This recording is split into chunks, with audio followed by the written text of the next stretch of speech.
Good morning to all of you out there. I'm Cito Beltran, and you are watching Agenda via Signal TV, channels 8 and 250, as well as One News PH on Facebook, One News PH on YouTube. Okay, it's August 14, 2020, Friday po. Yung mga iba sa inyo, siguro gustong-gusto nyo sabihin, no, nung bago pa nagkaroon ng COVID-19, yehey, beerness na naman. Pero ngayon, hindi po. Virusness na ang ating araw ngayon. Puro virus na lang, no? So, ayan po, mag-iingat po tayo and pasalamat tayo. Thank God we made it to another Friday alive and well. And if you're under the weather, medyo careful lang po. Mag-ingat tayo because the seasons have changed. Clearly, we actually have another tropical depression or low pressure area hovering around. And ako po, alam ko na agad pag talagang nagbago na ang panahon. Kasi ito na yung mga hinahanap ko. Meron ng inhaler para sa baga, may inhaler para sa ilong, kasi nag-iiba talaga yung ating tinatawag natin humidity and temperature. Okay, today being Friday, we will try to get as much information that is relevant for all of you, particularly in the health. We will have a doctor with us. Later in the program, we will interview Dr. Lito Sakilayan, Director of the Rizal Medical Center. And before that, we will, of course, have our main news guest, that being Senator Win Gatchalian, because Win Gatchalian has made a number of statements, hindi lang po tungkol dun sa DepEd opening na pinupush niyang ma-postpone o mag-push back. He also would have a few things to say, I'm sure, about the pronouncement of the IATF or Malacanang for that matter, that individual cabinet members will be assigned to certain localities, municipality, or cities, a partner with mayor, and these cabinet secretaries will play the role of big brother. So, ang tanong dyan, big brother ba para makatulong o big brother para mambaston, manita, mangsita? Okay, we will find out. And as expected, actually, I'm kind of surprised that he took his waited a few days. We will have Joey Concepcion, presidential advisor on entrepreneurship, to respond to the numerous calls, the build-up for the removal or the ban of rapid testing, etc., etc. But in the meantime, let's go to the news, the main news on the front page of the Philippine Star. PhilHealth has suspended the implementation of the Interim Reimbursement Mechanism, or IRM, as the Senate continues to investigate alleged anomalies within the agency. PhilHealth says the suspension of the controversial IRM will allow them to review and resolve the issues arising from the Senate probe. The IRM funds, which are given to hospitals to make sure they have enough liquidity, has been tagged as the main source of corruption in the agency. Ating pong side comment on that particular news is pang-ilan na po ba itong Senate investigation, pang-ilang PhilHealth administration na ito, at pang-ilang issue of corruption na ito, and they even always call the NBI. But to date, they have neither acquitted nor convicted someone regarding the so-called largeness of the scam. So medyo nakakapagod na po kung wala namang mangyayari, puro kwento, puro publicity.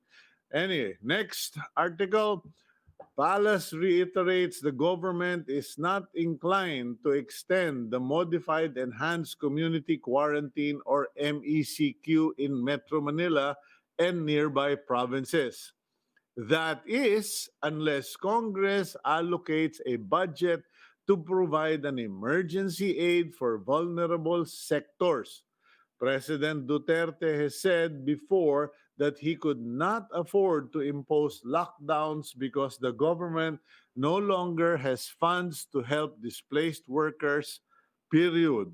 Metro Manila and adjacent provinces have been placed under modified ECQ after the health sector called for stricter quarantine protocols in order to recalibrate the response to the pandemic. In the end, the question is, ito ba usapang pera-pera lang o usapang kalusugan? Because what happens then if we have a really, really bad situation, a doubling of all the cases, etc., will we be arguing about money or are we going to do the lockdown? That's the question there. In any case, next up, the Department of Education says it has successfully conducted blended learning simulations in over 500 public schools nationwide, as the opening of classes are set to proceed as planned on August 24. More than 23 million students are expected to go back in school in this upcoming academic year. Some teachers group and even senators, however, have called for DepEd to postpone the opening of classes. We will speak with Senator Win Gatchalian in a few moments to discuss this matter. And finally, 1 in 3 Filipinos have started a business during the COVID-19 pandemic. That's according to a survey by the web hosting company GoDaddy. The survey, which tackled global entrepreneurship, was conducted in 10 countries last June. The survey noted that the ability of the Filipinos to adapt in the difficult times brought by COVID-19, resorting to micro business as the lockdowns have impaired the economy. Excuse me. Okay. And that's the news there. Let's now move forward to our interviews and let's see if Senator Win Gatchalian, paumanhin na po, no? Just a advance notice to our viewers. Please forgive me if every now and then I'm going to have to say excuse me because it's really that time of the year when we adjust to the new season. Anyway, let's find out if Senator Win Gatchalian is there already, the chairman of the Senate Committee on Energy and Basic Education, Arts and Culture. And alamin natin kasi sakop niya yan and apparently he has serious concerns about the opening. Senator Gatchalian, are you there already? Okay, wala pa po si Senator Win Gatchalian. Okay lang yan, ganyan talaga yung mga buhay natin. I don't know if you people noticed it last night, but last night the internet was kind of flickering and lalo na sa Facebook, it was flickering and medyo may mga nag-comment nga na anyari ba, ano ba nangyari, naapektuhan na ba ng COVID-19 ang Facebook.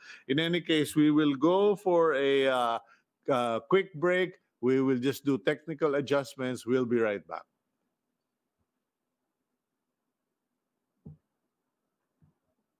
Okay, I don't know what's happening here. I think I was informed we were going to go for, there we go.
channels 8 and 250, as well as on Facebook and YouTube. All you have to do is click in One News PH. Okay, we have on the line Senator Win Gatchalian. Let's find out what his concerns are. Senator Win, good morning. Oops, no audio, sir. No audio. No, maybe you're on mute. I think there you go. Can we try? Okay, we are really having technical there. I thought I heard it go on already. In any case, we will monitor because Senator Gatchalian has expressed continued. Okay, let's try again. Nope. We are having one of those Fridays again. Buti na lang hindi Friday the 13th, kundi hindi talaga ako lalabas ng kwarto ko, Senator Gatchalian. Dahil pagka ganito ang umpisa ng araw na inumpisahan ng hinihika ka, sinisipon ka, pagkatapos mukhang na-COVID pa yung ating mga signals, talagang ewan ko laang. Okay, in any case, we will get back to Senator Win Gatchalian. But while we're working on that, medyo ito po, no, may balita sa page 8 ng Philippine Star. Meron pong balita, local producers seek action on chicken imports from Brazil. Most of you will say, wala yan chicken imports lang yan from Brazil, etc. Pero meron ng, ewan ko kung serious medical concern to, serious quarantine concern, or merong kalikutan lang ng isip to. But they pointed out, the United Broiler Raisers Association, UBRA, pointed out, teka, Brazil hindi ba hot zone yan, epicenter yan ng COVID-19, etc. Bakit tayo nag-i-import ng pagkain dyan, nag-i-import ng mga gamit? So that's now a issue there, and we will surely look into that because yan po yung nagiging problema natin, no, yung mga import. Now, I just want to remind everyone there, whether you are importing stuff from abroad or you are buying things locally, alam niyo, sinasabi ninyo, hindi, safe naman, nag-i-spray, etc. I have spoken to several people who admit having lapses, having weak moments na may nag-deliver, lumabas, walang mask, wala ring nagbaba naman ng mask yung kausap nila, etc. Nagkwentuhan. Bingo, may COVID-19. May mga nagsasabi, meron nga yatang sikat na TV host, comedian, ang sabi niya, suspecha ko, nadali ako ng COVID-19 kasi may mga package akong dumadating. Siguro baka may isa na hindi niya na-spray, hindi niya na-check, hindi na-ispatan. Ayun, siya ang naispatan ng COVID-19. Awa ng Diyos, gumaling na po yung tao na yun. Ano? But I think this is something we should now seriously consider. First of all, this week alone and last week, you all know several elderly senior citizens who are prominent citizens of the country passed away, and a number of them COVID-19. So it only confirms with what we've always been told by government, by health experts. If you are a senior citizen, you have comorbidities. Yung comorbidities po, kasi hindi po yun ibig sabihin morbid or morbidity, maraming naman, yung maari mong ikamatay kung meron kang hepatitis, meron kang asthma, katulad ko, meron kang heart problem, etc. Yun yung mga comorbidities. Ito pa yung isang comorbidity na hindi natin napapag-usapan. Ano po? Yung taba mo, kataba-taba mo, ang laki-laki ng bilbil mo, hindi lang po ngayon issue yung for looks. Time and again, reported globally, obesity, which is, talagang overweight ka, can be a contributing factor kung gaano ka kabilis matetepok dyan sa COVID-19. Okay, balikan natin si Senator Win Gatchalian. Senator, can we now hear from you? Can you hear me, Oh yeah. Tito? Yeah. Okay, great. There, I can hear you. Oh, Sorry. sige. No problem. And so sorry to impose on your morning today, Senator. Pero para lang maka-feedback ka rin kasi kahapon naggawa ko ng side comment. Sabi ko doon sa DepEd yung concerns mo. Sabi ko, hayaan nyo na sila. Hayaan nyo na silang gawin yung roll out ng learning, yung school year. And tingnan na lang natin kung talagang kaya nila o hindi. But the question is, why are you very concerned and adamant that we should postpone this? And not only you, but Senator Tolentino, Francis Tolentino, has supported your position on the matter. Tito, we have to understand how we will implement this distance learning. No? Okay. Yung process dapat natin maintindihan, hindi lang yung konsepto. Dahil nga marami sa ating kababayan walang internet, less than 40% ang may internet or stable internet connection.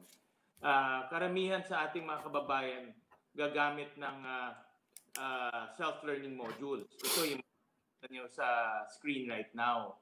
At yung self-learning modules, i-deliver yan ng mga parents, i-deliver ng mga teachers, or pipick upin ng mga parents. Either way, magkakaroon ng interaction. At napakagandang video to. Dito lang sa pag-prepare ng mga modules, makikita natin mga teachers pumapasok. So one way or the other talaga, magkakaroon ng interaction. Ngayon, Sito, ang sitwasyon natin ngayon, iba na kumpara nung sitwasyon 2 weeks ago. Ang sitwasyon natin ngayon, on the average, kakakuha tayo ng 3,000 to 4,000 cases a day, no? Okay. At bumababa. So, ang punto lang namin, no, ay ang sitwasyon natin ngayon ay mas malala kaysa 2 weeks ago. At kung magkakaroon ng ganitong interaction ang mga magulang natin, ang ating mga teachers, delikado to para sa kanila. At marami din sa ating mga teachers, a lot of our teachers, natatakot lumabas dahil they also have families. No? May mga matatanda sila sa bahay, may mga magulang sila sa bahay, lalo na yung mga younger teachers natin. So, ang aming suggestion is because the situation now is very different from 2 weeks ago. And the situation now is getting worse compared to 2 weeks ago. Might as well postpone muna ng a few weeks para humupa ang sitwasyon, bumuti ang sitwasyon, and then we can again restart the opening of classes. Okay, so you are calling for a few weeks, not a few months. Kasi si Senator Francis Tolentino, I think, even suggested October na lang mag-umpisa. I don't know if that was also your suggestion. What difference would another 2 weeks make, Senator? Actually, I cannot predict the future. No, I cannot say whether 2 weeks will be enough to improve the situation. Point here is the situation now and the situation come August 24. August 24 is only less than 10 days from now. Malaki ang chances na hindi pa rin bababa ang cases natin. We have to remember that the virus, no, and na-prove natin to during the ECQ, takes 2 weeks to subside, no? Kasi yung mga na-infect nung before the MECQ, it will take 2 weeks for them to get cured, no? Assuming na mawawala yan sa katawan nila. So ang very conservative lang is probably another 2 weeks, no, to see if the situation will improve. We all admit that the situation is very, very unstable. Hindi natin alam kung anong mangyari. And what we don't want to happen is to put our parents and our teachers at risk. Kasi under this new scheme, lalabas talaga ang ating mga teachers at ating mga parents.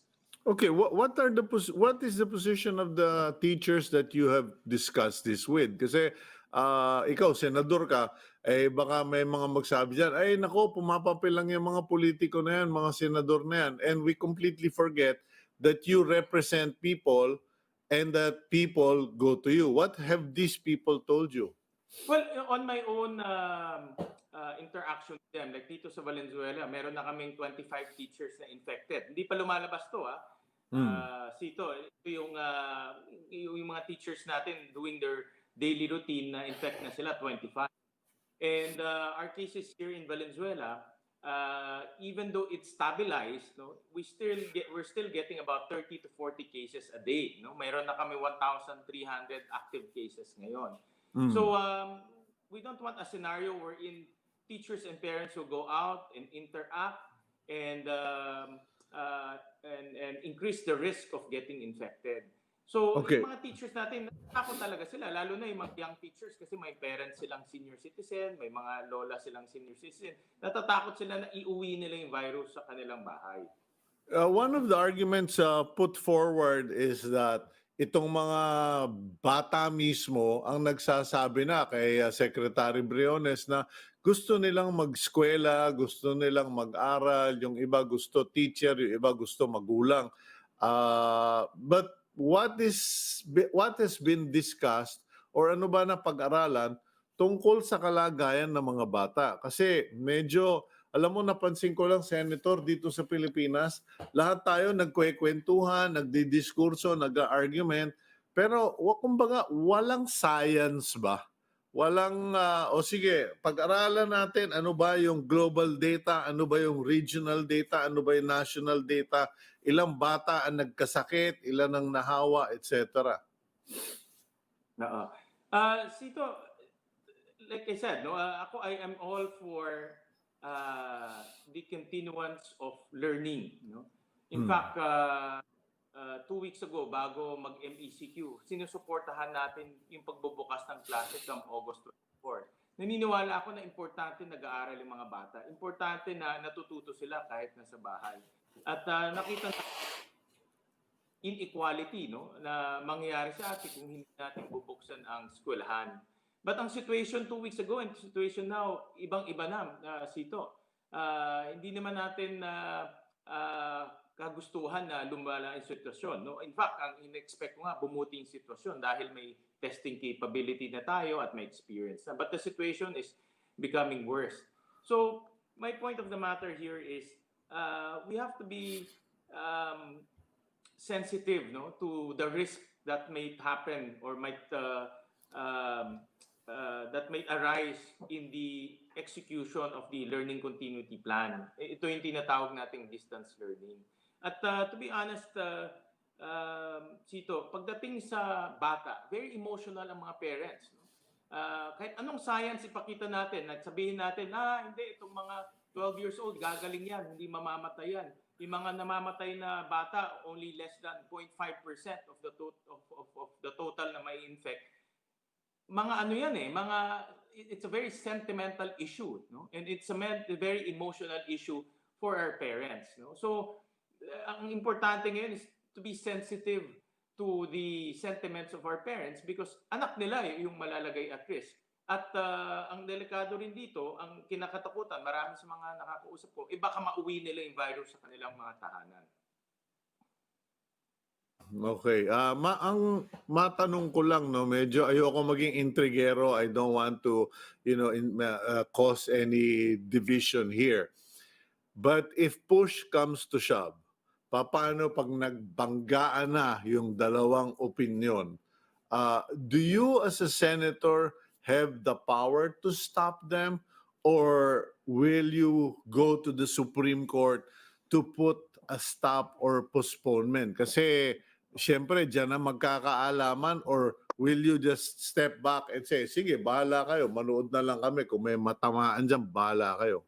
Hindi pa naman umabot tayo sa ganung punto, Sito. And in fact, just this morning, I read that si Yusek San Antonio of DepEd will bring this up to IATF para mapag-usapan. The slated school opening is August 24, so we have approximately 9 days before that happens. So meron pa namang time sila to consult and to look at the situation. But ang aking nasa isip, question, Sito, in 9 days ba, bababa yung cases natin to a level na pwede nang lumabas yung mga teachers at yung mga guro natin? By August 24 ba, that's 9 days from now, babagsak ba yung cases natin? Most likely, hindi babagsak siya at most likely, if ever, nasa thousands pa rin ang mangyayari. No? So, again, I'm all for the continuance of learning. Ako, supportado ko na dapat ang mga bata nag-aaral at gawin natin ang lahat ng ating makakaya na matuto sila. But yung sitwasyon ngayon, nag-iba Sito. And hindi natin ang kagustuhan. Talagang itong virus ay iba talaga ang kanyang characteristics at nakakatakot talaga. At ang ano ko lang is, yung mga parents natin ay talagang kinakabahan sila kasi sila yung mismong kukuha ng mga modules sa eskwelahan at uuwi sila at hindi nila alam kung sila ay pwedeng ma-infect. Sandali. Yung tayo. Okay, yung iti-take up yan sa IATF kung mag-o-open o hindi, ang problema, sabi ko nga kanina sa intro, tag-ulan na, tag-ulan is equivalent to tag-dengue, trangkaso, baka maging problema rin yan. So, you will wait and see until August 24, I presume. No, I think ang importante ngayon makapag-decision na sooner, no? Because nagpre-prepare na yung mga parents at mga teachers natin. In fact, marami sa mga school divisions natin naka-print na yung mga modules nila. Ready to distribute na yan, Sito. Yeah. And distributed, yung mga teachers magbabahay-bahay or yung mga parents pupunta ng eskwelahan para kunin yun. Iba nga, they will seek the assistance of the barangay to bring it. But either way, no, magkakaroon ng interaction at lalabas yung mga parents natin. And at this point, is that the best action that we want to take, considering that the virus is getting worse? No? So ito yung mga questions na dapat natin pag-usapan dahil yung buhay ng ating mga guro at parents ang nakasalalay dito. Okay, bottom line, what if they are not able to take it with the IATF or hindi na sinabihan tayo na I don't care, all systems go August 24. Anong gagawin mo? We will have another hearing, no? And we will understand kung bakit naging ganun ang desisyon. Of course, the hearing is also a venue for our parents and teachers to understand. And tingnan natin kung ano yung explanation nila. Baka meron silang magic protection device na para protektahan yung mga teachers and parents. We don't know, no? But I would understand that the decision will have basis and gusto namin maintindihan yung basis na yun. Okay, last question. I know you gotta go, but I really need to ask this question. Malacanang recently announced, actually yesterday yata yun, na magkakaroon ng designation assignment of cabinet secretaries to certain localities, municipalities, or cities, tandem, cabinet secretary with mayor, big brother, small brother situation, o Batman and Robin.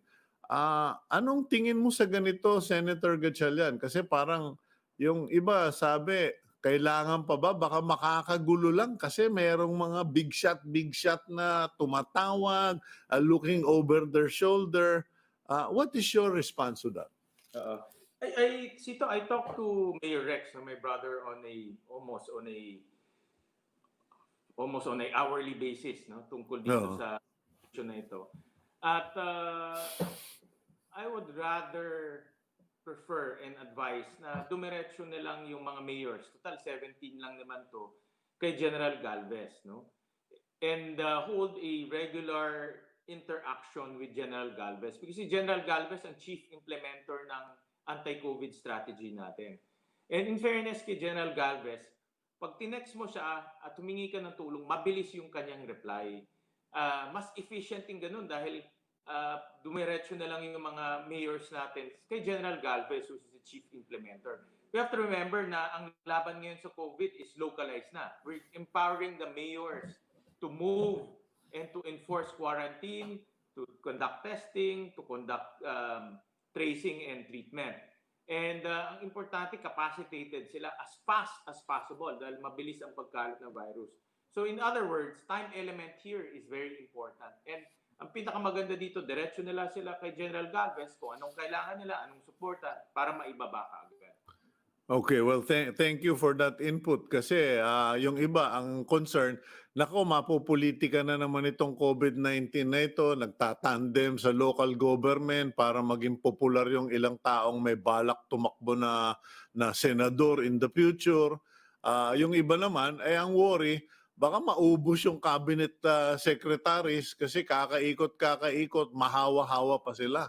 So, yes sir. So, sa amin si Secretary de la Peña, si Secretary de la Peña, magaling yan, no? Secretary natin yan sa DOST, pero never siya na-involved sa anti-COVID response, no? So, for example, kami sa Valenzuela, kung makikipag-ugnayan kami sa kanya, ano yung pwede niyang ibigay sa amin? For example, ang problema namin ngayon is additional boots on the ground, no? Dahil marami kaming barangay officials na hawaan, yung mga tanod namin, mga pulis namin na hawaan na. We need additional manpower to enforce the MECQ. Ang tanong namin nga ni Mayor Rex, kaya ba ni Secretary de la Peña mag-deploy ng additional police or additional military na pupunta dito sa amin para tulungan kami to enforce the MECQ? I'm sure pupunta rin siya kay General Galvez at the end, no, to Correct. request for those. So might as well go straight to General Galvez para mabigyan tayo kaagad ng suporta. Okay, well, I'll leave it at that, Senator Win. And siyempre, sigurado naman mag-uusap pa tayo muli next week. Lalong-lalo na, abangan natin ang susunod na kabanata dito sa opening ba o closing. Okay, thank you very much, Senator Win Gatchalian. Okay, yan po si Senator Win Gatchalian. Hindi na natin pwedeng pahabain kasi meron din po siyang mga ibang nakaschedule na kakaharapin. And ayun po, sinabi ni Senator Win, magkakaroon ng hearing pag pinilit na magbukas sa August 24 because it's not an issue of dates. It's an issue of contamination, community transmission. We'll go for a quick break and we will return here on Agenda.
You're back here on Agenda. I'm Cito Beltran, and our next topic involves ito pong issue ng rapid test kits.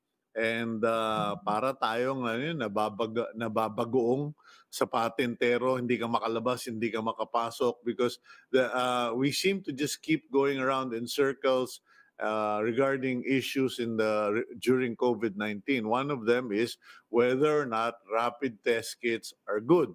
I remember when this concept was first introduced, it was introduced by Joey Concepcion, presidential advisor on entrepreneurship.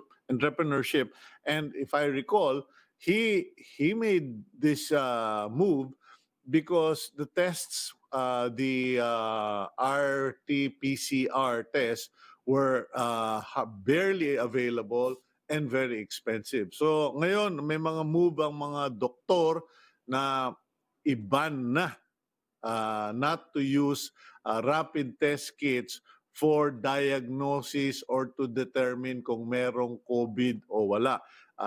Kausapin natin, let's find out from Joey Concepcion himself. I hope he's on the line also and that we have a connection. Good morning, Joey. Good morning, Cito. Okay, judging from the lines on your forehead and the meeting of your eyebrow, you are not a happy person this morning. What's your reaction to all of this talk that we should ban rapid test kits? Well, this has been an endless discussions, and not all doctors agree on the move to ban antibody testing. In fact, there's a study that was published. The largest home antibody testing program for COVID-19 published findings. No? So you can see that even in other countries, they use antibody testing. Even in the Philippines, if you want to see past infections, that's the best way. So the purpose of RT-PCR testing is to seek the infection. It finds the infection. Antibody test kits look for the antibodies. So there is no debate as to this endless debate is just tiresome. And I think we can see very well where is the infection coming from. I think the mistake really earlier on was to just test only symptomatic people.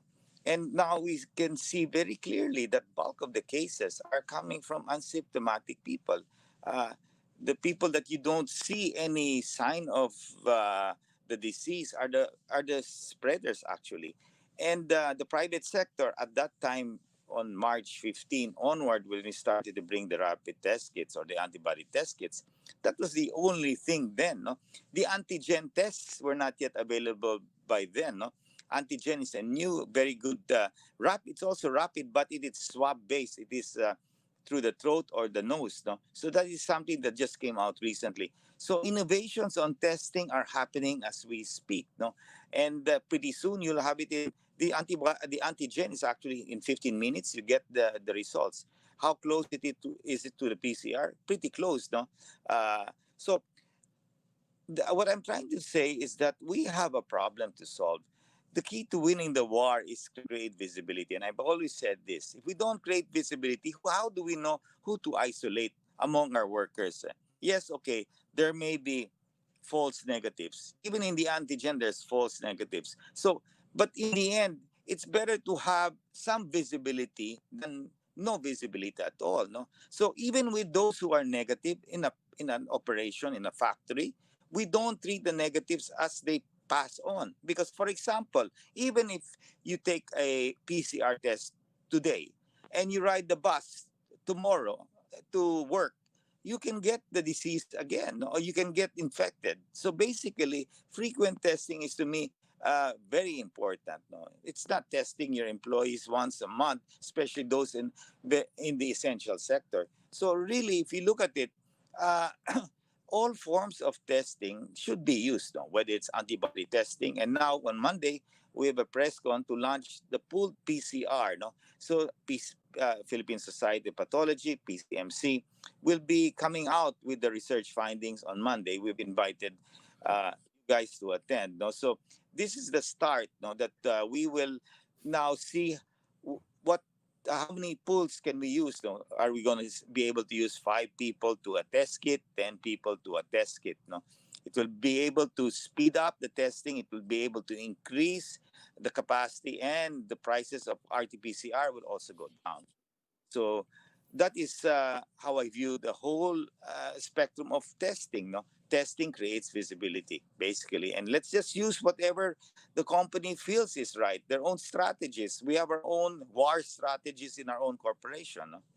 Yeah, Joey, it's been suggested by some people or suspected by some people that this debate over RT-PCR versus the rapid test is economic in nature. Some people are even alleging that one group is pushing for a particular test because there's money to be made. What have you heard regarding this? That it's a business concern more than it is a health concern. Well, I don't I don't know how true that is, but my point is when we started to help bring in the antibody test, we dropped the price to 400 pesos today. That was high as 750, even 1,000 pesos. Now with PCR testing, you know the prices anywhere range between 3,500 to a high of 8,000 pesos. How will people afford to test using swab testing? So now, under pool testing, assuming it's pools of 5 or pools of 10 to a kit, the prices will go down substantially. It's the range anywhere goes between 350 pesos to 600 pesos, thereabouts. Because depending on the number, the pool size, no? Because the greater the pool size, if it's 5, 10, or 20, the greater the number, of course, the greater the divisor, because you can put 10 people to a test kit. So if your capacity in your in your lab is about 1,000, and you're able to do pools of 10, that's 10,000 people a day that you can do, and faster, no, and cheaper. So assuming it's 3,500 divided by 10, so that's 350. But you add about 100 pesos there because there might be test kits that will be positive, so you'll have to test all of them. So these results will come out. So the idea really is to use all testing methods out there. And the latest CITO is the antigen. No? It's about 750 pesos. It gives you the results in 15 minutes.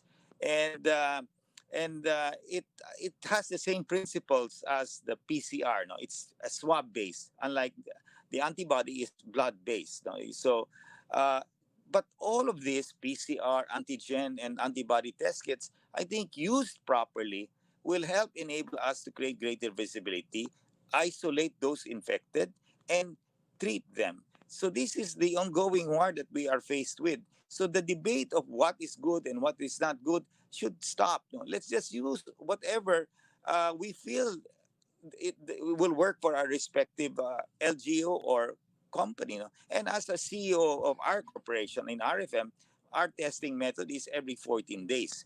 It is too risky for us to just test every once a month, no, considering the level of infection that is moving up. No? And we are concerned as our people go on public transportation, they can get infected. And what is worse is 80 to 90% of the infection are asymptomatic. That's what we see. We have already over 150,000 report results, no, from our testing out of the 1.5 million. We're trying to get more data. And even with the LGUs, they'll tell you, karamihan ng mga infected, asymptomatic. So that is hard. How do you determine now who is sick and who is not? If you wait for the symptoms, the person would have infected, the asymptomatic would have infected. And that's how I believe that these cases are rising, because there are more asymptomatic people who are infected actually out there, who are what I call the silent spreaders. No? So we have to test both asymptomatic and symptomatic. And I'm glad that the DOH now allows testing of asymptomatic people. Had we done that much earlier, then maybe the infection would not be to this level. But I understand earlier on, we didn't have the capacity. Yeah, now the question is, okay, what are the COVID statistics of DOH based on only swab tests or only rapid tests? Well, that was a text sent in. But what is the impact of all this testing on business? Because you're the businessman, you're pushing that every 14 days we test. Some companies are only doing it once a month. Now, what is the impact on the cost of business, of doing business? Well, of course, it will cost us quite a big amount, but consider that we shut down our plant that produce essential products like food, no?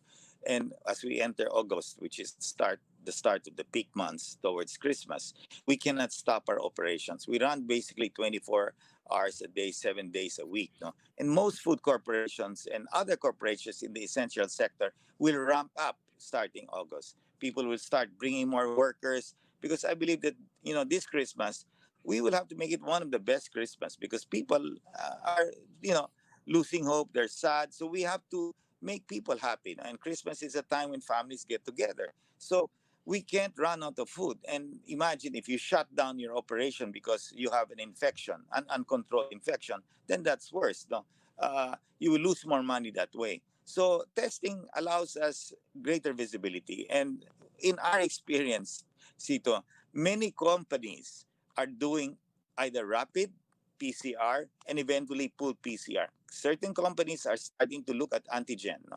Because of the speed and it's swab based. So whatever method is out there, just for us to continue protecting our workers, because workers today don't want to go to work because they're scared to get infected. We have to assure their families that we're taking care of them. We're taking the best health standards that we can do to protect them from infection. And the only way to do it is in a flock of people that you have in your compound. You test them regularly so you can isolate the infected and the people can continue to work. No? And at least treat those that are infected in isolation centers. This is a basic strategy that I've been saying all the time. In fact, I'm glad now that we're moving towards localized, granularized lockdowns, which is very important than rather locking down the entire NCR.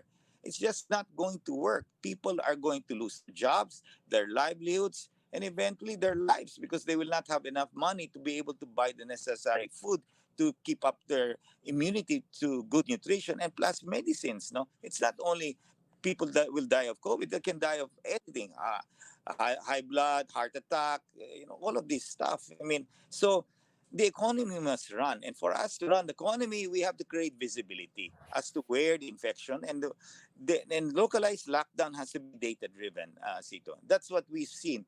So if we just do testing, isolating, and treating, and localized lockdown, and just be consistent with that strategy and rely, as I heard your Sherwin Gatchalian say, I mean, let's entrust our LGU mayors to do the job in implementing this localized lockdown because they know the area much better than people up in the cabinet.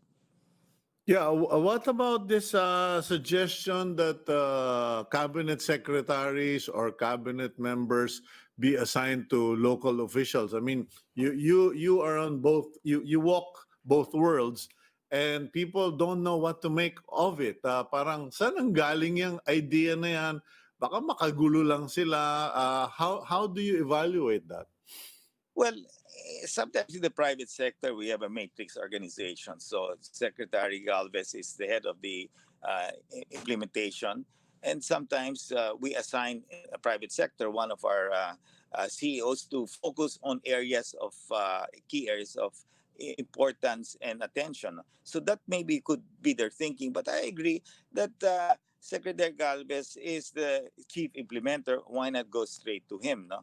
But again, I think it's a matter of really entrusting and believing that our barangay captains and our mayors can do the job. No? And I think supported by, of course, the cabinet, whether they do the matrix style or just rely on Secretary Galvez, it's up to them. No, I mean, maybe Secretary Galvez has just so much on his plate that he needs the other secretaries to help him. No? That could be one reason, which is not wrong. To me, I think whatever we have to do it now. The infection is continuing to move up. What I feel that we should continue to really improve is that data-driven lockdowns, no, of whether it's a barangay or a sitio, should continue. The data that DOH has in its possession is really good, and that should be now shared with our mayors so that they can see where barangays have a high level of infection and where is it moving up. No, so that's how I look at it from a private sector perspective. No, well, I help the government in entrepreneurship and MSMEs because these are the guys who are really challenged at this point in time. Many are really throwing on the towel because, open close is not good. So now, well, people started to go into the malls now because of this whole thing. And plus, remember, Sito, infection levels are going sky high, and that's scaring a lot of people. Nobody wants to really go out at this point in time. No? So we have a big problem at stake, and I'm sure that we will be able to surmount this problem, no? If the public and the private sector, really work hand in hand. And by the way, Sito, Yeah. pool testing that hopefully the research comes out well, the private sector is going to fund the 16 cities and one municipality of NCR, no, just to get pool testing on the way. And we hope that DOH really support and release the protocol so that every lab will be able to do pool testing in the Philippines, no? Pool PCR testing. This is swab testing. Okay, you're saying, okay, the private sector is going to fund for the Metro Manila. Fund what? Fund basically the initial implementation of the pool testing in the respective areas. Makati will be the first, no, Okay. and then eventually Manila, etc., and all the other areas. So we're raising money to help support these LGUs because NCR is the hotbed right now, and we want to support the mayors. So, but this is not going to be forever. This is just going to be one shot thing, so that it's still part of the research. No, the research implementation, seeing how we will implement this at the LGU level. So this is still part of the research that we are doing. No? Okay, good that you again, and I hope people see that. I hope people appreciate that what you're trying to do is come up with suggestions, solutions, ideas, and some science. There in the pool testing, it would be more for screening of who are asymptomatic, symptomatic, etc. Now, we spoke about problems and entrepreneurs in one breath. I've been hearing from entrepreneurs, micro entrepreneurs, they're having problems regarding taxes, fees with local governments, like with Makati. And then yesterday, I got a message from a viewer na late sila magbayad sa kanilang tax kasi nag-close yung bank, offline yung ibang bank. And then by the time they got their assessment, 430 became 1,300. Is your group or are you and your associates hearing about this? They're small, annoying headaches where technology or the system wasn't able to support the expectation. At ngayon, nape-penalize yung mga micro entrepreneurs. Is your group planning to do anything about this? I think it's really more of a cash flow issue that many entrepreneurs are facing. No, they don't have the cash to pay certain obligations, and whether it's tax or suppliers, the cash flow of many entrepreneurs are severely disrupted.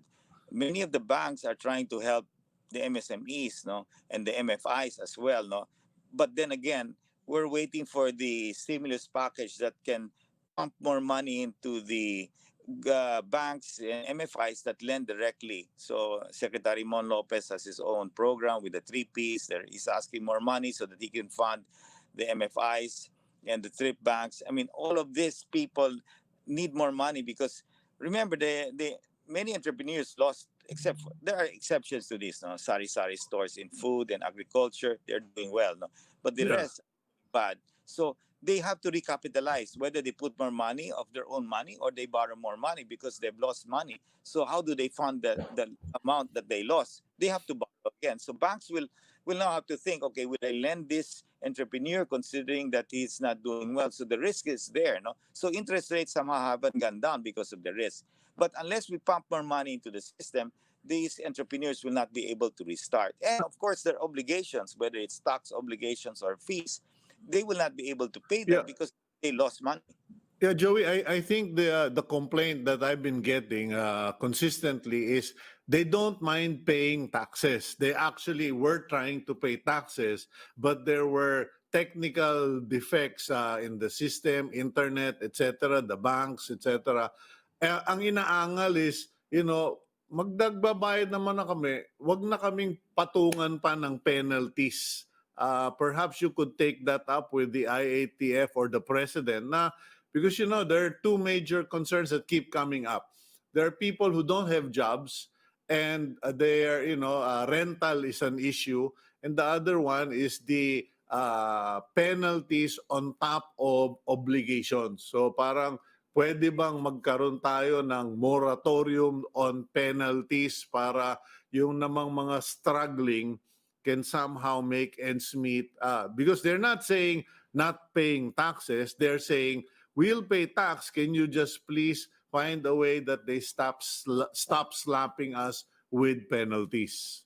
I think something that I can text Mon Lopez and Sexani if you can send me a typical case, no, so that I can cite that problem, no, to them. Yeah. I'll do that, Joey, because I actually already have several, but I'll send you what I can.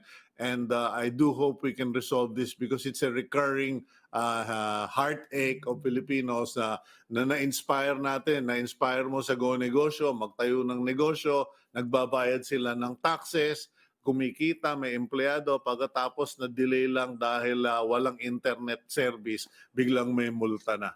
In any case, thank you very much for your time today, Joey, and try to smile. You still have supporters, and you're doing well, my friend. Take care. Thank you, Sito. Okay, that's Presidential Advisor on Entrepreneurship, Joey Concepcion. Ayan po, no? Sabi nga, gawin natin lahat ng magagawa natin para makatulong. And we also have to appreciate the fact that, everything that the good Lord gives humanity, every instrument that He gives us, is to serve a particular purpose. Kumisan nga, ginagamit pa niya yung mga masusamang tao for His purpose to punish yung mga pasaway. So in any case, I'm being biblical about that. Okay, so everything has its purpose, and the rapid test has its purpose, the RT-PCR has its purpose, and the antigen, and now a new testing system has its purpose. Let's apply everything to its designed or useful purpose. Okay, we'll go for a break. We'll be right back here on Agenda.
Okay, nagbabalik po tayo sa programang Agenda, and I'm sure that if you are a regular viewer of Agenda, you have heard me say often that I support public hospitals, even yung mga public government hospitals.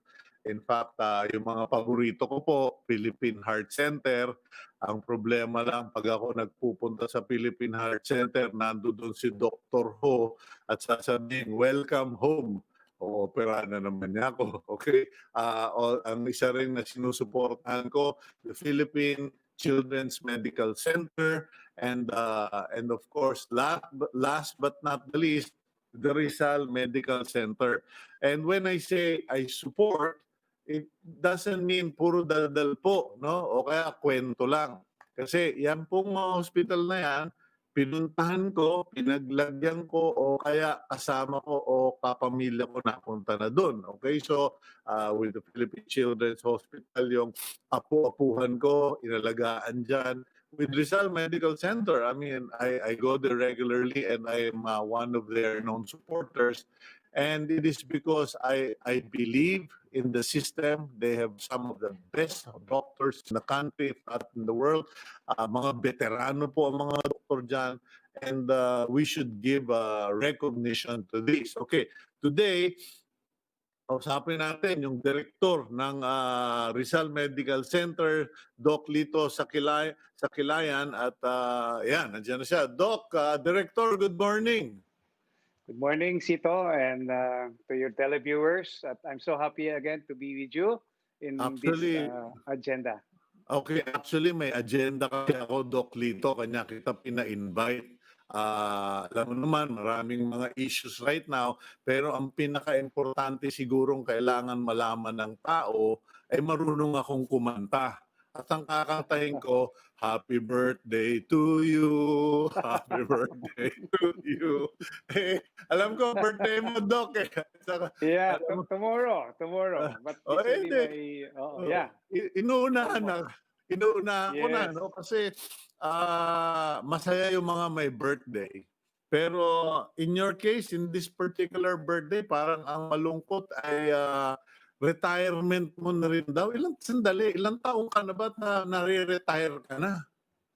I'll be turning 65 tomorrow, Sito, no? But physically I look only 58. It's a joke lang yan, ano. Hindi, hindi. So after, May karapatan kang sabihin yan kasi na-shock ako nung naabisuhan ako na magre-retire ka na. And actually, no, I don't want people to think that I'm making use of the show for personal reasons or makipag-chami-chami. Kasi I found it ironic that someone as healthy and competent as you would now be retiring. Parang sabi ko, sayang na asset yan, bata pa. Pero that's the rule, I suppose. yeah, it is. Civil service mandates that when you reach the age of 65, it's time for you to go. Yeah. Wag naman tugo, pambira To naman. To move on, to move Okay. on. Yeah, correction. Okay. To move on. Yeah. Okay. So, Director Lito, matanong ko lang, no, Doc Sakilayan. You know, you've been in government service for the longest time. You are one of the principal movers, leaders na nakapagbago, nakapag-improve ng Rizal Medical Center. What are the challenges that confront people like you who want to make a difference in the medical field or in a medical institution? Kasi natatandaan ko nung una akong tumungtong dyan sa Rizal Medical Center, honestly, no, I didn't want to stay 1 minute longer.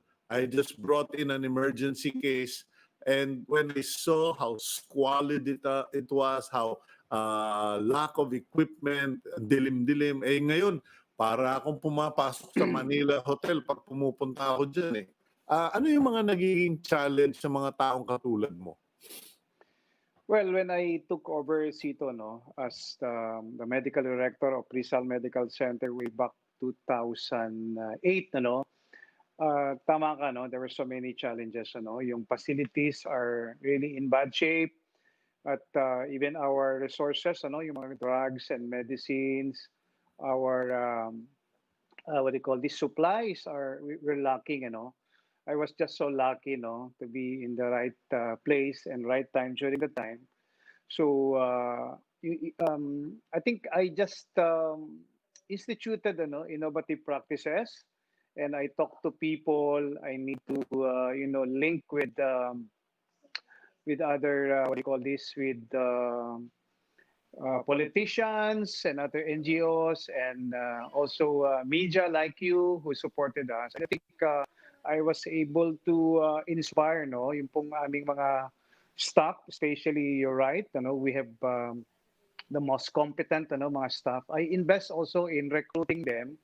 That's why right now I am now siguro yung the fruits of all these things are nakikita na namin ngayon, ano. And then we were able to increase the income of hospital because of the many services we offered, no. Plus, of course, yung aming performance governance systems, ano. I think we need to put the mindset of our people, ano, the right perspective. So I was able to, Tito, I was able to lead them. So I think we have to set a goal, no, and this is to become the end referral, no, center, no, of the country, no, in the field of oncology, neurosurgery, dermatology, ophtha, and surgery. I think nasihan sila, no, nakita nila yung leadership example na pinakita ko, and I think that was the start. So, and there are so many NGOs who partner with us, you know. In fact, the first partner is yung company ni Mr. Pangilinan, the Metro Pacific, the Makati Med, you know. They were instrumental, you know, in teaching us and in sharing us some of their best practices that we can apply, you know, in our hospital. That's why I was so lucky, and my people look up at me as a leader that can really bring them, no, to that journey. And yun yung example, no, and I put my heart into it, no. That was the time that we were struggling, no. There were incidents of crisis. Sabi nga nila, no, this is the beginning and the end. I started my career with a crisis, no. There were yung news noon about yung neonatal sepsis, no. I think there were kids who died, I think 9 or 10. And now there's still a pandemic, and I will be ending my career in government. This pandemic crisis is also in the midst of us right now. What Yeah. What are the most what are the misconceptions that people have tungkol sa government hospital? Kasi parang kahit na anong ganda na diyan sa loob ng Rizal Medical Center, parang nagtataka pa rin or nasusurprise pa rin yung mga kaibigan ko na diyan ako magpapatingin o diyan ako magpapatest. Sabi ko nga, kung ako atakihin, wag niyo na akong ilayo. Diyan na ako sa Rizal Medical Center dahil sigurado may aalaga sa akin dyan or sa heart center, ano?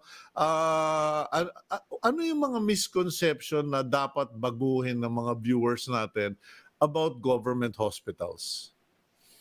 Yung mga misconceptions ito, number one is siguro yung akala kasi nila noon before, government hospital has a very inferior facilities, inferior service, ano? Alam mo na, nasanay yung mindset natin na pagka gobyerno yan, pangit ang serbisyo, no? Walang mga pasilidad, lahat bibilin mo sa labas. So we were able to change that concept, no? Second, because of voluminous work, sabi nila, mga arrogant ang mga staff diyan, and we were able to change that misconceptions of people. That's now meron na silang tiwala, no? In fact, our clientele are not only the low income, no? We are also yung catering, no, to the middle and to the upper middle. It's because they trust our institution because you mentioned about yung aming mga highly competent staff. I think I was able to convince them to share their time also in serving the government, and I was lucky in that aspect. So binigay namin lahat, and because we are in a government and we would like to help the DOH in improving its image, and I think we were successful in that aspect, Sito.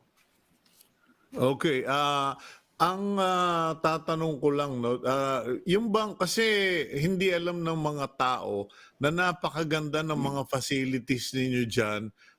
Kayo ba pinagbabawalang i-advertise o i-promote sa TV yung mga yan? Kasi nung sinilip ko yung yung blood bank mo, sabi ko, may spa kayo dito? Parang spa eh. Gaganda ng mga sopa, hindi talaga mukhang hospital, mukhang spa. Pagkatapos meron ka pang sleep lab. And ewan ko kasi parang I was told by someone na isang sama ng loob ng mga government doctors ay yung darating na yung pasyente sa kanila, i-stabilize nila, check nila o okay na, biglang sasabihin gusto kong lumipat. Dilipat pa dun sa medyo sosyal o medyo sikat na mga ospital. And parang sabi sa akin ng mga batang doktor, di ko maintindihan kuyang pumunta sila dito, hindi sila namimili.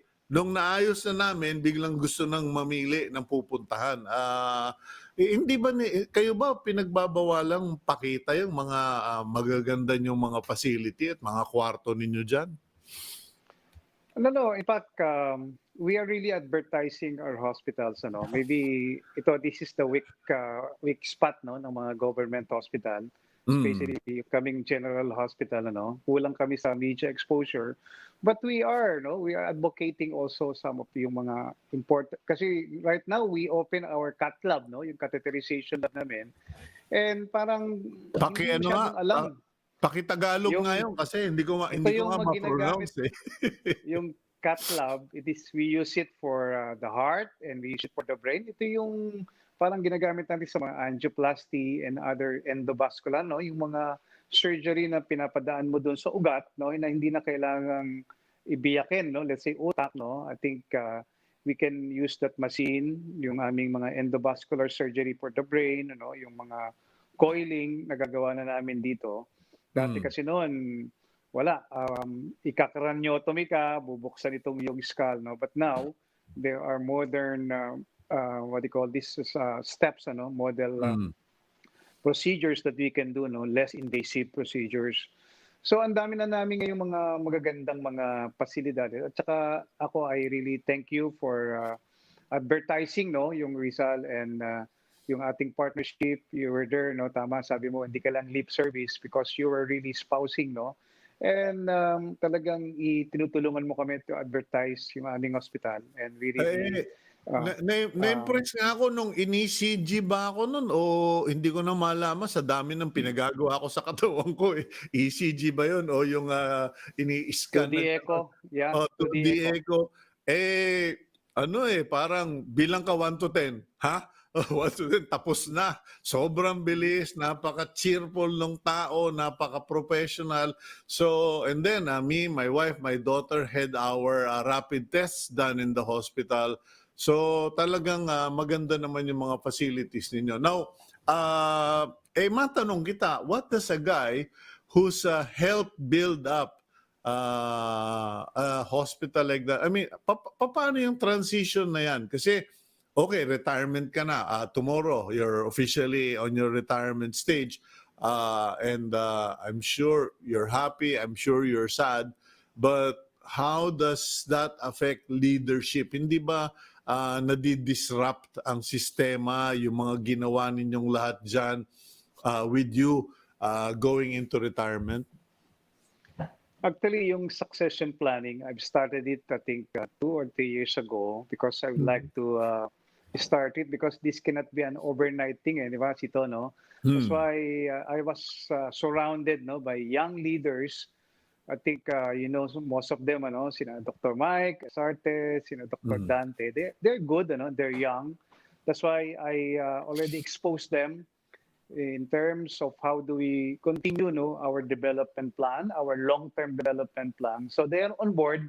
That's why they know what to do, even though when I move on to the next journey of my career, So nandoon na, I was able to train them how yung mga, what they call this, yung mga crisis management, because palagi kaming nakakaroon ng ganun, yung mga crisis, yung nawalan kami ng tubig, nakaroon kami ng yung mga sepsis, and then there are so many people dying because of dengue, and come tong rainy season, mga leptospirosis, I think we are ready for that.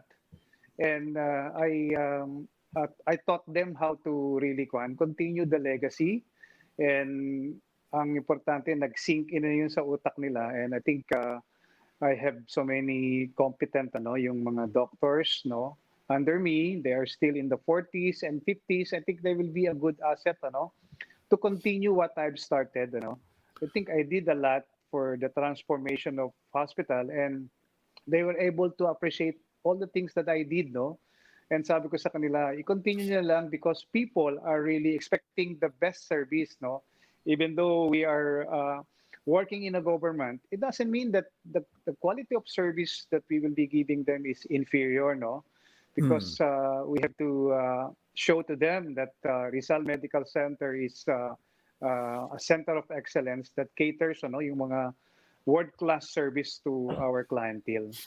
Okay, ikaw ba, Doc Lito, medyo may feelers na, nire-recruit ka na ba? Have you been offered a position? Hindi, kasi, your training is an ophthalmologist, but I think your strength is as a hospital administrator and visionary.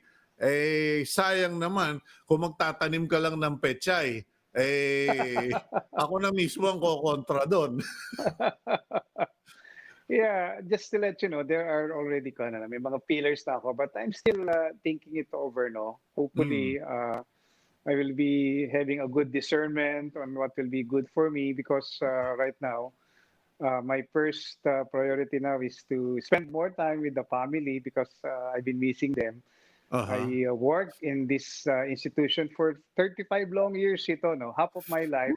I spent starting from my training until I reach this status, So, and then I will be taking a rest for a while and maybe hoping that I'll make a good decision on what to do, I told my yung mga successor ko, protege ko na just if they need me, I can still share my experience in hospital management because I love this organization very much. Talagang it's been a part of my life. So yeah, meron na ding mga nag-o-offer sa akin what to do. But, Ano yung mga offer ninyo? Private sector o government pa rin? meron akong ilang sa private, but I'm still taking it over because I don't want to focus too much on operations, because I've been with that. Maybe on what they call this policy thing like that, or Consultancy. maybe consultancy. That is what Mhm. I'm really aiming for. If Oh. somebody will hire me, I'll give it a second thought. Okay. Pero wag kang masyadong kumbinsido sa retirement, Doc Lito, kasi the word retirement does not exist in the Bible. At saka lahat ng kilala kong nag-retire, good for 2 months lang, biglang kinatina. Akala nila allergy. Allergic pala sila sa walang ginagawa. Yeah. Katulad ko. In any case, I just want to say congratulations. And what would your prayer be for Rizal Medical Center as you go? Kasi visionary ka rin. Lahat siya, biruin mo, napaganda mo yung mga bloodletting area, may eye bank, may eye ano ba yun? Department, merong sleep Eye center, yeah. eye center, may sleep lab, etc. Public hospital ang pinag-uusapan natin, mga kaibigan, hindi po private. We are talking about Rizal Medical Center, and yet it has all the amenities, all the facilities that the big private hospitals have. Now, what would your dream be for Rizal Medical Center, Director Sakilayan? I'm dreaming of, like an eagle. I would like to continue, soaring high in terms of the healthcare services we will be giving to our staff. And I think yung mga protege ko, the successors, are quite aware, of our mission and vision that we need to continue, delivering the best quality care, for our mga kababayan natin na nangangailangan. We will continue, to improve yung aming training, because we would like our hospital is one of the best, if I'm not, I cannot say, medyo maganda ang aming training for our doctors who would like to be specialists. And we continue to expand, yung aming training, these opportunities for doctors. We continue to expand our services. And I think this will be very helpful. I'm also dreaming of something like yung sa customer satisfaction, wherein we continue to please yung aming mga clientele seeking consult with Rizal Medical Center, na parang pag umuwi sila, ay happy sila, hindi yung they receive arrogant manner from our staff. So ito yung mga gusto kong dream ko, na as I move on ay matutupad at itutuloy, ng aking mga successors, who are really very competent. Chito. Okay. Well, Doc Lito, 35 years, well served, many things achieved, many accomplishments, and you deserve your public recognition, and we recognize and thank you for what you've done para sa Rizal Medical Center.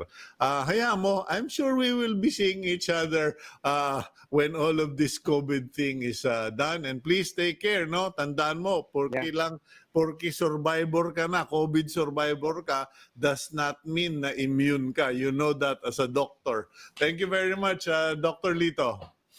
Thank you very much, Sito, for this opportunity, and hope to see you soon. Okay. Good morning. Okay. Good morning. God bless. Okay, that's Dr. Relito Lito Sakilayan, Director of the Rizal Medical Center. Okay, ito po, meron lang pong pahabol dito.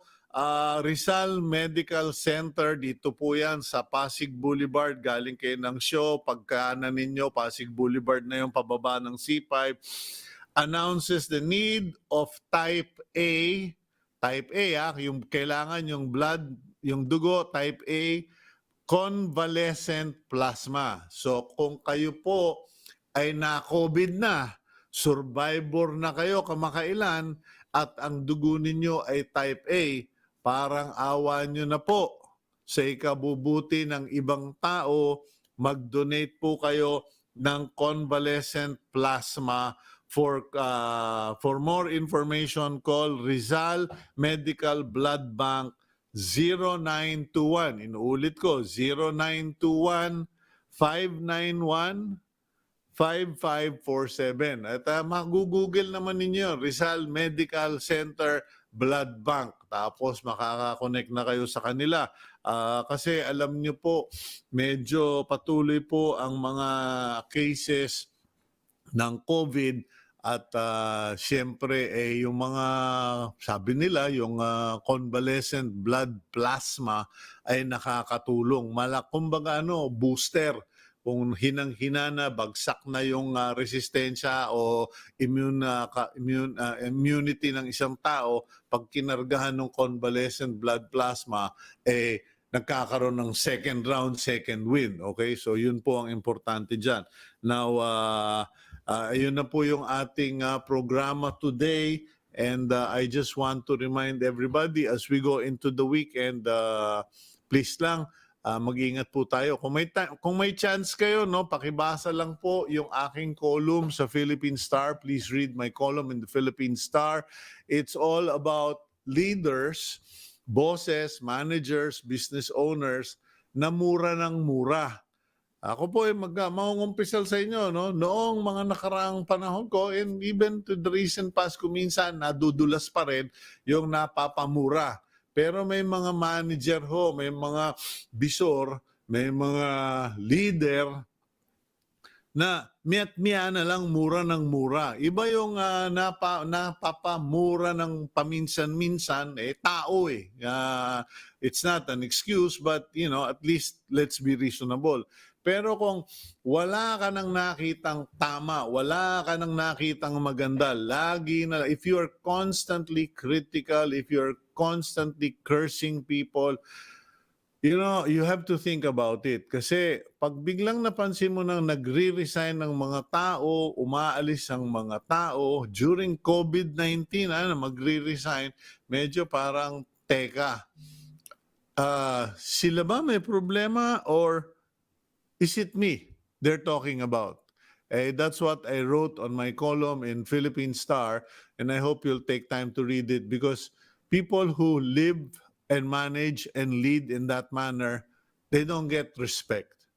And at the end of your days, pagtanda mo, I promise you, sisingilin ka ng mundo at mapapaalala sa'yo lahat ng ginawa mong kalupitan sa kapwa mo.